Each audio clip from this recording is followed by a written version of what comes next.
안녕하세요. 송파구 마을생태계 조성지원단 김태곤입니다. 마을 인터넷 강의 원천징수편 첫 번째 원천징수란 무엇인가 시작하겠습니다. 시작하기에 앞서서 본 영상에서 설명드리는 원천징수는 기타 소득의 경우에 적용되며 전문 강사로 사업소득을 편성하시거나 강의업체에 부가세를 지급하는 경우는 해당하지 않습니다.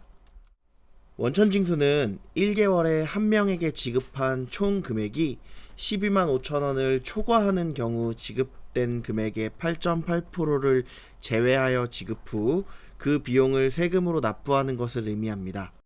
예산을 사용할 때 중요한 기준인 납세는 카드를 사용하는 경우 업체들이 지급과 동시에 세금을 계산하고 그게 아니더라도 세금 계산서 발행을 통하여 세금을 납부하는 반면 개인에게 지급하는 돈은 납세가 이루어지지 않아 지급하는 자가 사전에 세금을 지급하고 납부하는 방법을 취하고 있습니다.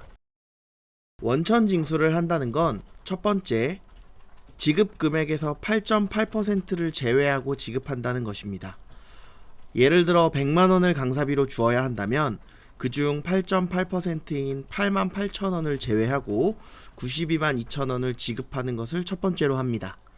그리고 두 번째, 국세청 홈택스에서 8%의 원천징수 금액을 신고하고 세 번째, 서울시 이택스에서 0.8%의 특별징수분을 신고합니다. 마지막으로 인터넷 뱅킹에 접속하여 8만원의 국세와 8천원의 지방세를 납부하시면 됩니다. 원천징수를 하는 경우와 아닌 경우를 살펴보겠습니다. 모든 경우를 다 설명드릴 수 없으니 대표적인 사례만 설명드리고 나머지는 앞서 설명드린 원칙 1개월에 한 명에게 지급한 총액이 12만 5천 원을 초과하는 경우만 기억하셔서 대입하시면 좋을 것 같습니다. 첫 번째, A 강사에게 5월에 2번 강의를 듣고 20만 원을 준 경우입니다.